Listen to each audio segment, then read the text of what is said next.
Take away your coat, your walls, and your heater, and drop yourself naked onto a frozen plain at nightfall.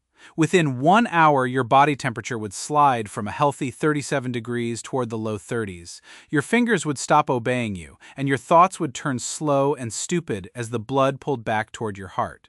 That is not an exaggeration. That is basic human physiology, and it is the exact problem our ancestors faced every single winter for tens of thousands of years, without a single machine to help them. And yet they lived. Not just a lucky few, but whole families, whole clans, generation after generation, through some of the coldest conditions this planet has thrown at humans. During the last ice age, mammoth hunters were camping across frozen Europe and Siberia, where winter temperatures could crash to 30 or 40 degrees below zero. They had no cotton, no wool sweaters, no furnaces. So how did a soft, hairless tropical animal survive a Siberian January? The answer starts with a thing you already guessed: fire. But here is what most people get wrong about it. The hardest part of fire was never starting it. The hardest part was never, ever letting it die. Think about what it actually takes to make fire from scratch in the cold. Your tinder is damp, your fingers are numb. The wind keeps stealing the first fragile wisp of smoke. Striking sparks from iron pyrite and flint, or spinning a wooden drill until friction breeds an ember, can take many minutes of hard, precise work even in perfect conditions. In a freezing wind, with the light failing, it could mean the difference between a warm night and a dead one. So they didn't gamble on it. Archaeologists believe many groups became expert firekeepers, carrying live embers with them as they moved. A single glowing coal, nested in dry moss or fungus and packed inside a horn, a shell, or a lump of clay, could be carried for hours or even days. Tend it, feed it, protect it, and you never had to start from nothing. The fire your grandmother lit could still be burning as you fed your own children. That coal was, quite literally, a family heirloom. And fire did far more than warm the air. It dried soaked clothing that would otherwise freeze stiff and leach away body heat. It cooked meat, unlocking calories the raw flesh would have hidden. It kept the wolves and the big cats at the edge of the dark. Sit inside a low shelter with a fire at the mouth of it, and you have not just heat, you have a survival machine. But heat leaks away fast, which brings us to the next problem. What do you actually burn when the trees are gone? Here is a detail that stops people cold. On the treeless mammoth steppe, wood was scarce, sometimes almost non-existent. So what did they feed the fire? Bone. Excavations at Ice Age sites reveal hearths packed with burned animal bone, especially the fatty, spongy ends. Bone soaked in marrow fat burns hot and slow once you get it going, and a hunter surrounded by mammoth carcasses had an almost endless supply of it. They were, in effect, burning the animal to survive the winter the animal died in. Which points us straight at the second pillar of survival, and maybe the most underrated one: food. Specifically, fat. In a warm climate, you can get by on lean meat and plants, but in deep cold, your body becomes a furnace that devours calories just to hold its core temperature. A person doing hard physical work in extreme cold can burn well over 4,000 or 5,000 calories in a day. Miss that target for too long, and no amount of fire will save you.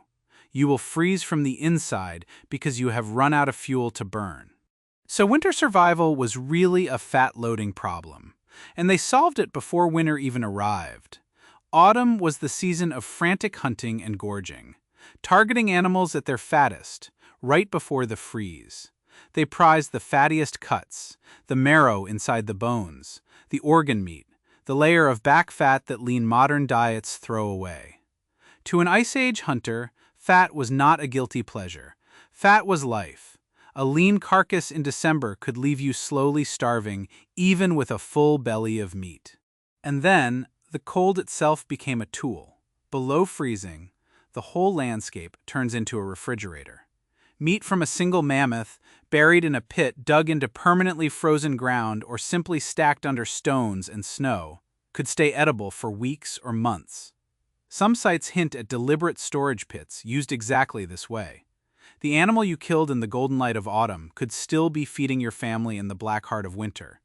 So they were not just hunters, they were planners, racing a clock only they could see.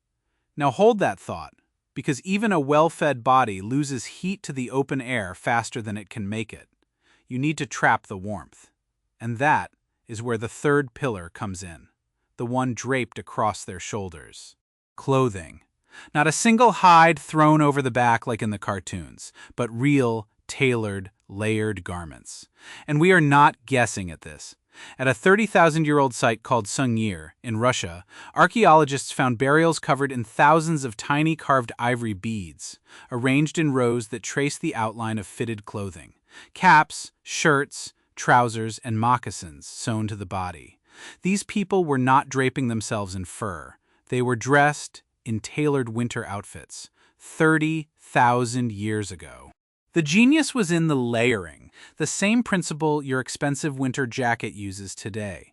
An inner layer worn against the skin, fur turned inward to trap a cushion of warm air. An outer layer with the fur facing out to shed wind and snow.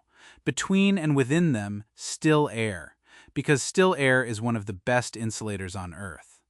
Get the layers right, and you create a warm microclimate a few millimeters from your skin, even as the world outside sits far below freezing. But you cannot sew tailored clothing without a way to sew. And this is my favorite part of the whole story: the eyed needle. Around 40,000 years ago, someone ground a sliver of bone or ivory into a slender point and drilled a tiny hole through one end. That single humble tool, the needle, may have been as important to surviving the Ice Age as the spear. Without it, you have loose skins. With it, you have fitted, sealed, layered clothing that actually holds heat. A needle, it turns out, can be a survival weapon. And where did they wear all this and keep all these fires burning? Shelter. Out on the open steppe, some groups built astonishing structures out of the only heavy building material around. Mammoth bones.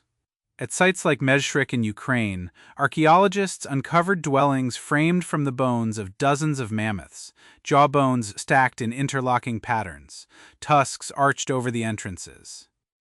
Draped with hides and banked with earth, these were sturdy, insulated, deliberate homes, built to outlast a killing winter. Where nature offered better options, they took them. Caves and rock overhangs gave a windbreak and a stable temperature. A cave stays cooler than the summer air and warmer than the winter night, and a fire near its mouth could turn the space behind it into something genuinely livable. Add a low roof of hides to trap the rising warmth, pack bodies close together, and even a bitter night became survivable. This, more than anything, is the real image behind the word caveman. Not a brute in a cold hole, but a family engineering a pocket of warmth against a frozen world. Because that is the thread running through all of it.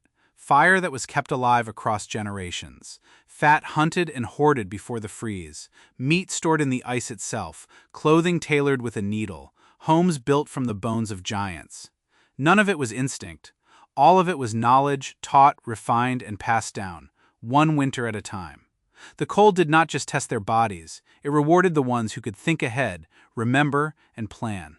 So the next time your heating cuts out and the house goes cold, remember that every trick you would reach for, layering up, huddling together, burning something, eating more, was invented by people staring down a Siberian winter with nothing but their wits and each other. They didn't just endure the Ice Age. In a very real sense, the cold helped carve the kind of clever, forward-planning animal that we became. Which leaves one more question hanging in that freezing air.